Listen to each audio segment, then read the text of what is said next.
जुगनू ही दीवाने निकले, अंधियारों को झुठलाने निकले, ऊंचे लोग सियाने निकले, महलों में तहखाने निकले।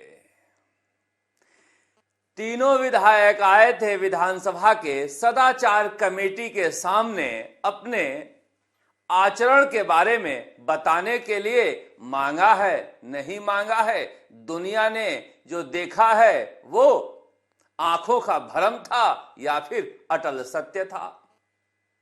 क्या फैसला होगा और सरकार की मंशा क्या है, विधानसभा के विधायकों की मंशा क्या है और क्या कुछ जवाब दिया है, विस्तार से चर्चा करेंगे।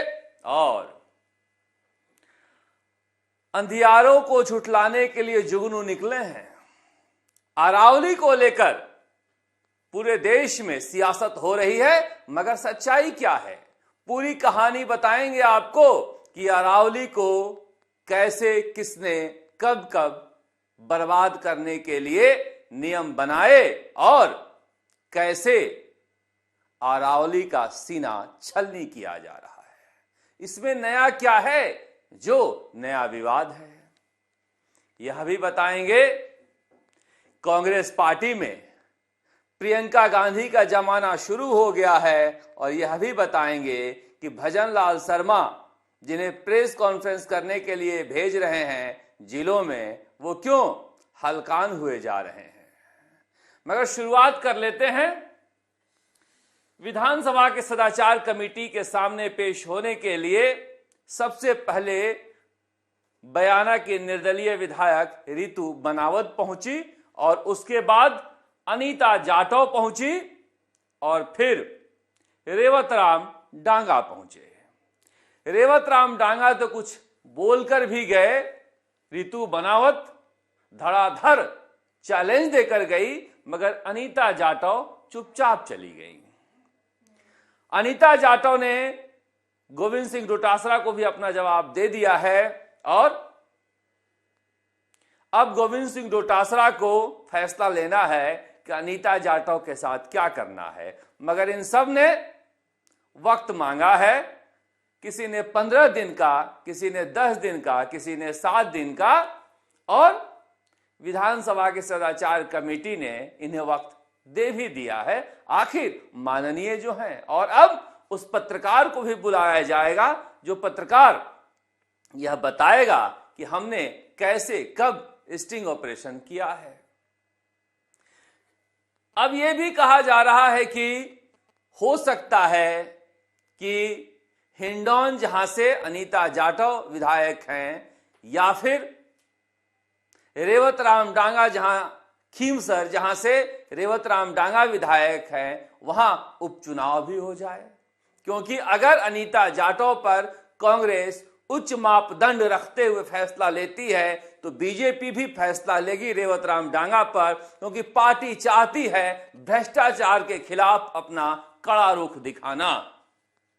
यह भी कहा जा रहा है कि विधानसभा के सदाचार कमेटी की रिपोर्ट का इंतजार किया जाएगा, मगर उसी रिपोर्ट पर पार्टी फैसला नहीं लेगी, पार्टी खुद भी फैसला ले सकती है और रेवतराम डांगा को हटाया जा सकता है, इस्तीफा देने के लिए कहा जा सकता है। खींवसर में उपचुनाव हो सकता है अगर बीजेपी मोरल ग्राउंड पर फैसला लेती है, तो फिर कांग्रेस को भी लेना पड़ेगा और हिंडौन में भी चुनाव हो सकता है, यह कहा जा रहा है। क्योंकि बाप पार्टी के विधायक कृष्ण पटेल को भी फिर से बुलाया गया है, वो भी वक्त मांगे थे और उन्हें भी कहा जा रहा है कि करीब करीब यह मनसा बना लिया गया है कि दोषी करार दिया जाएगा और वहां पर भी चुनाव हो जाएगा।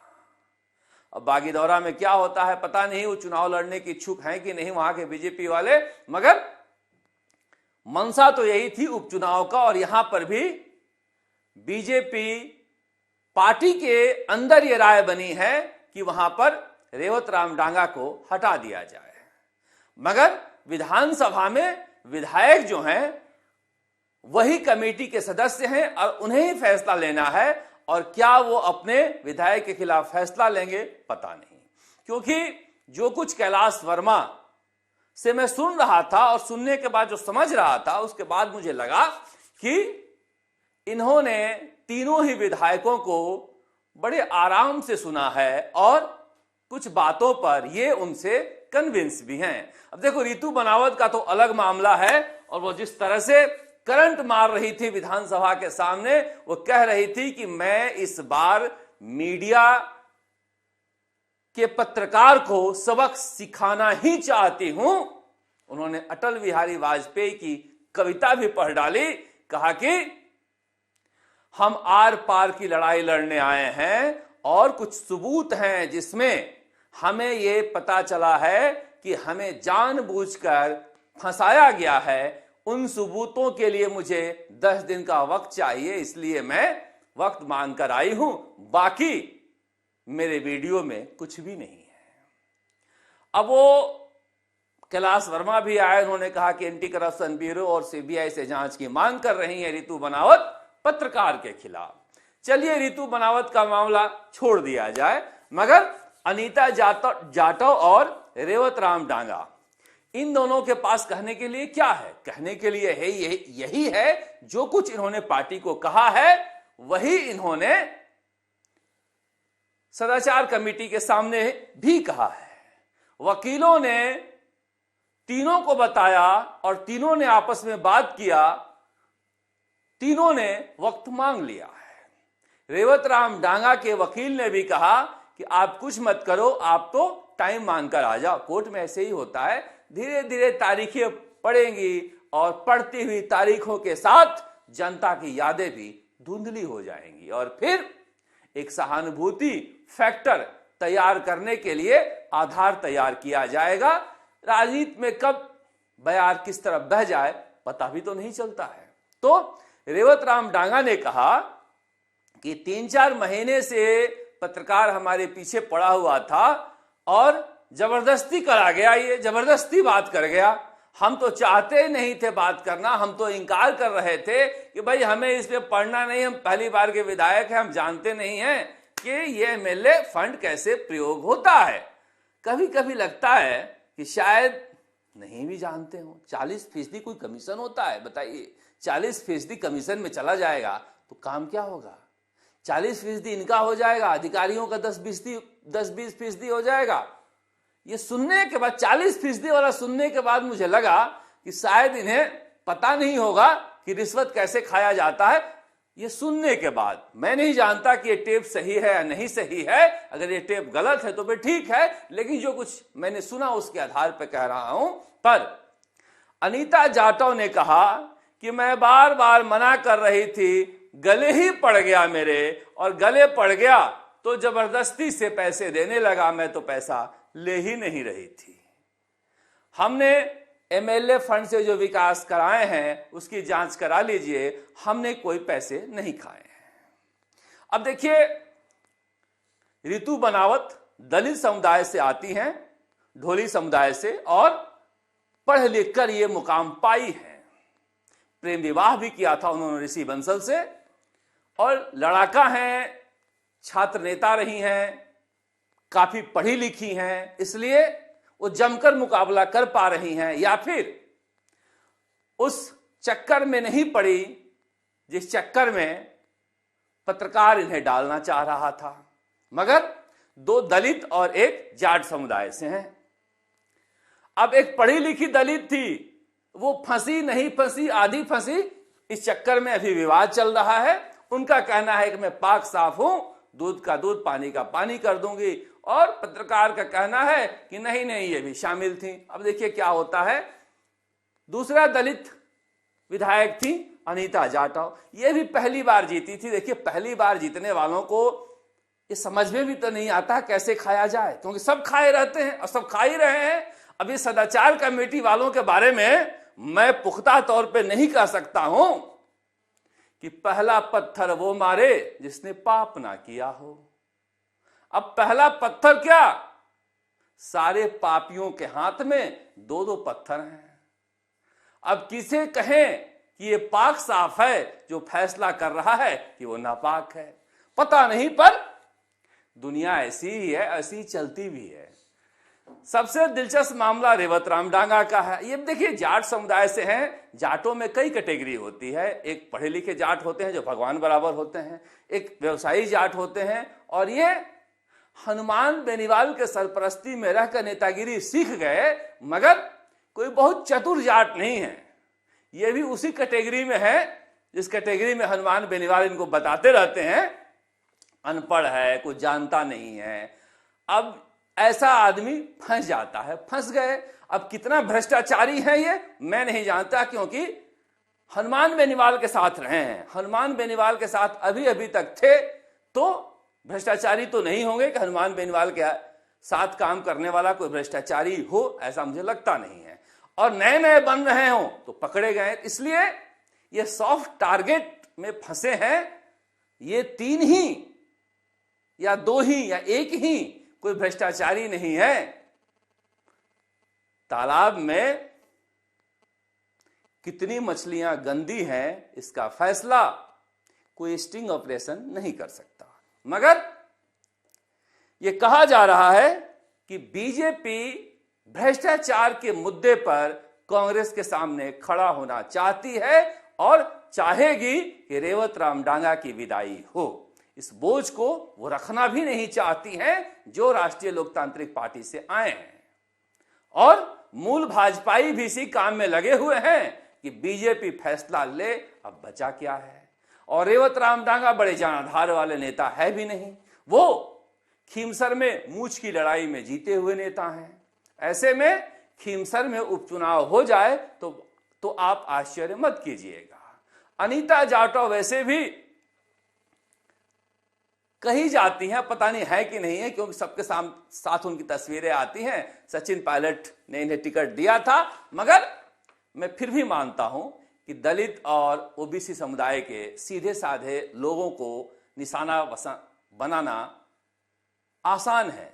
बंगारू लक्ष्मण दलित समुदाय से थे, दिलीप सुजदेव भले ही राजपूत समुदाय से थे, मगर आदिवासी इलाके के भले व्यक्ति थे, बहुत ही भले व्यक्ति थे। ऐसे व्यक्ति स्टिंग ऑपरेशन में फंसते हैं।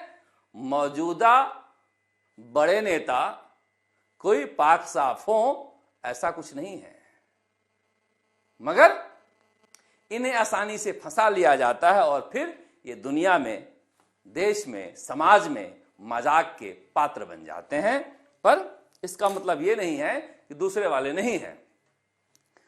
अब ये बड़ी समस्या ये है, सदाचार समिति कितना वक्त लेती है और क्या पार्टियां सदाचार समिति के पीछे छिपकर इंतजार करती है या फैसला लेती है, यह देखना दिलचस्प होगा। अगर ऐसा होता है तो ये बड़ी बात है। इन्होंने ये भी कहा कि देखिए, ये भी एक अपराध की श्रेणी में आता है कि हम खुद, संवाददाता कह रहा है कि मैं 6-7 महीने से ट्राई कर रहा था, 6-7 महीने से किसी के व्यक्ति के पीछे पड़े रहो तो लालच देकर या फिर बहला फुसला कर रिश्वत देना भी अपराध की श्रेणी में आता है। इसलिए हम पर कार्रवाई हो तो उन पर भी कार्रवाई हो। पर अब ये तो सदाचार कमेटी के ऊपर है कि किस किस पर कार्रवाई हो।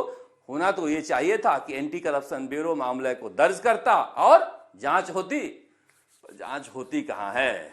सब मौसेरे भाई हैं, सब मौसेरे भाई। इसलिए कह रहा हूं मैं कि पूरे देश में सोशल मीडिया जैसे ही खोलो, बड़े बड़े नेताओं ने, अशोक गहलोत जैसे नेताओं ने डीपी लगा रखी है शिव अरावली। अब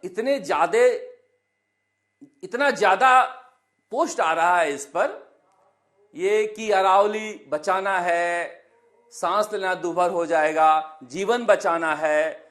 मैं सुबह से पता करने में लगा कि ये अरावली का मसला अचानक से इतना महत्वपूर्ण क्या है, क्यों हो गया है। जब पता चला कि ये सुप्रीम कोर्ट में एक रिपोर्ट सौंपी गई है और वो रिपोर्ट राजस्थान के अधिकारी ने बनाई है।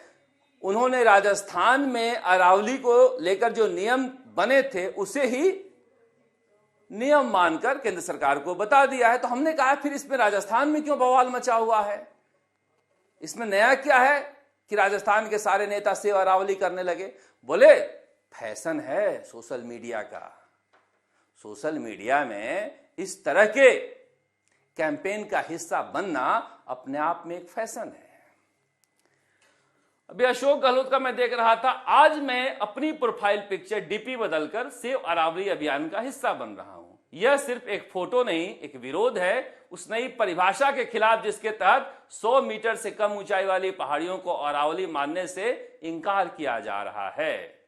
बताइए, 100 चूहे खा के बिल्ली चली हज को। पता है, यह परिभाषा अशोक गहलोत जी ने दिया था। मैं अक्सर सुनता हूं जो भी खनन की स्टोरी लेके आता है हमारे पास कि देखिए ये 100 मीटर को अरावली माना जाता है या इसके ऊपर को, ये भी 100 मीटर से ऊपर का है, मगर खनन विभाग के अधिकारियों ने मिली भगत करके इसे 80 मीटर दिखाकर यहां पर खनन की इजाजत दे दी। तो फिर मैं चौंका, फिर तो 100 मीटर तो कितने दिनों से मैं सुन रहा हूं। तो पता चला कि 2002 से ही राजस्थान में यह नियम है कि 100 मीटर या उससे ऊपर की पहाड़ी को अरावली माना जाएगा, बाकी के पहाड़ियों को खनन के लिए इजाजत दी जा सकती है।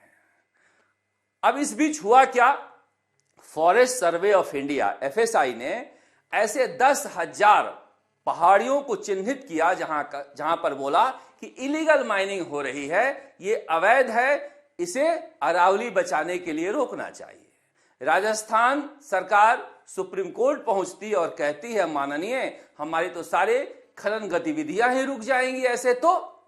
फिर सुप्रीम कोर्ट कहता है कि जो जारी है उसे जारी रहने दिया जाए, मगर वो नए सिरे से इजाजत लें पर्यावरण का कि वो अरावली के श्रेणी में है या नहीं है। अब पता चल रहा है कि इस बीच 10,000 में से 8,000 इकाइयों ने इजाजत ले ली है। इस तरह से पर्यावरण बचाने की मुहिम को धक्का पहुंचा है। और फॉरेस्ट सर्वे ऑफ इंडिया ने क्या सोचकर यह रिपोर्ट तैयार की थी पता नहीं, राज्य सरकार पर यानी राजस्थान पर कितना बुरा असर पड़ रहा था यह भी पता नहीं, मगर यह सच है, अलवर के रामगढ़ में 80 ऐसी जगह थी जहां पर अल्टीमीटर का यूज करके पहाड़ की ऊंचाई नापी गई और कह दिया गया कि ये 80 मीटर है, जबकि ये 110, 120, 160 मीटर तक थी। ऐसी 80 पहाड़ियां अलवर में थी। अब सरकार से जांच हुई तो कहा गया कि अल्टीमीटर का प्रयोग नहीं किया जा सकता क्योंकि ये साइंटिफिक नहीं है पहाड़ी नापने के लिए। मगर दिलचस्प मामला यह था कि अलवर के खनन अधिकारी ने राजसमंद के खनन अधिकारी को पत्र लिखा कि आप हमारे यहां आइए और पहाड़ी को नापिए। मतलब हमारे यहां का एसडीएम अलवर के एसडीएम को लिखे कि आप जयपुर में आइए और कानून व्यवस्था संभालिए। यह एक अपराध था और मिली भगत करके रामगढ़ में 80 पहाड़ियों को खनन की इजाजत दे दी गई। इसी तरह सिरोही में हुआ। सिरोही में तो अधिकारियों को दोषी भी मान लिया गया, मगर सब जाकर कोर्ट में अटक गए। तो ये काम कोई नया नहीं हो रहा है। 2009 से 2015 तक वसुंधरा राजे की सरकार से लेकर अशोक गहलोत की सरकार तक धुआंधार ये काम चला है, अल्टीमीटर से नापने वाला, जहां पर साइंटिफिक नपाई होती नहीं थी और खूब 100 मीटर से ऊंची पहाड़ियों को खनन के हवाले कर दिया गया, जिसके बाद ये पूरा मसला उठा था। अब क्या बचाने के लिए लड़ रहे हैं? कहा गया कि नहीं, राजस्थान के नियम को राष्ट्रीय किया जा रहा है, यानी गुजरात में, हरियाणा में, दिल्ली में भी ये अरावली पर लागू होगा तो फिर पर्यावरण बिगड़ जाएगा। तो हमने कि राजस्थान वाले क्यों नाराज हैं? बोले पता नहीं, राजस्थान वाले कह रहे हैं कि ये मोदी सरकार का फैसला है। सुप्रीम कोर्ट में मोदी सरकार ने नियम बनाकर कहा है कि राजस्थान वाला नियम लागू किया जाए, इसलिए हमें विरोध करना है। इतना कंफ्यूजिंग है कि समझ में नहीं आ रहा है कि अरावली या सेव अरावली के कैंपेन का मतलब क्या है राजस्थान में। पर 26 दिसंबर को कांग्रेस और पर्यावरणविद इसे लेकर रैली निकाल रहे हैं। आप देख रहे हैं, मौसेरे भाइयों का खेल देख रहे हैं, इसलिए चौंका मत कीजिए। उधर एसओजी ने फिर से 2 लोगों को गिरफ्तार किया है। एक आज सोबिया सैयद, जो फायरमैन 2022 की परीक्षा में पास हुई थी, फायरमैन बनी थी, एक सुरेश कुमार स्वामी जो राजस्व एवं अधिशासी अधिकारी परीक्षा 2022 में गलत तरीके से पास हुए थे। अब हम तो समझ रहे थे कि एसआई हुआ, लाइब्रेरियन हुआ, पटवारी हुआ, इसी में गड़बड़ी हुई है, मगर तो फायरमैन हो गया, राजस्व हो गया, अधिशासी हो गया, कोई परीक्षा ही नहीं छूटी है गहलोत सरकार में जिसमें गलत काम नहीं हुआ है। अब क्या कहेंगे इसको। उधर आज तस्वीर आई है लोकसभा अध्यक्ष के कमरे में प्रियंका गांधी मिल रही हैं प्रधानमंत्री नरेंद्र मोदी से। संसद के समापन पर यह चाय पार्टी होती है। पिछली बार की चाय पार्टी में हमने देखा था राहुल गांधी बैठे थे और बहुत ही एक ऐसा माहौल था जिसमें सब अनकंफर्टेबल थे, असहज महसूस कर रहे थे, मगर प्रियंका गांधी आज बेहद सहज महसूस कर रही थी। इस सहजता को लेकर लोग कहने लगे हैं कि वक्त आ गया है कि अब प्रियंका गांधी का दौर कांग्रेस में शुरू हो सकता है। आम कार्यकर्ता ये कहने लगे हैं, अब नेता भी कहने लगेंगे, ऐसा माना जा रहा है। इधर टिब्बी में जो आंदोलन हुआ था उसमें बलकौर सिंह ढिल्लों हैं, ये कोर्ट गए हैं और कोर्ट से कहा है कि गलत लोगों को फंसाया जा रहा है। टिब्बी के अंदर जो महापंचायत हुई थी 10 तारीख को, उसके बाद में वहां पे विवाद बढ़ गया, तो विवाद वहां पे फैक्ट्री की दीवारें किसानों ने तोड़ दी। और अब इनका कहना है कि हम तो वहां थे नहीं और जबरदस्ती जो है हमारे राजनीतिक विरोधी हमें फंसा रहे हैं। जो एथेनॉल फैक्ट्री के लिए आंदोलन हुआ था उसमें लेकर अब ये मामला हाई कोर्ट में गया है। बड़ी संख्या में लोगों का दावा है कि हम नहीं थे, मगर जानबूझकर द्वेषतावश उन्हें फंसाया गया है। जांच में ऐसे निर्दोष लोगों को निकाल देना चाहिए, हम तो यही चाहेंगे। आप देखते राजस्थान तक। नमस्कार, जयपुर से शरद कुमार।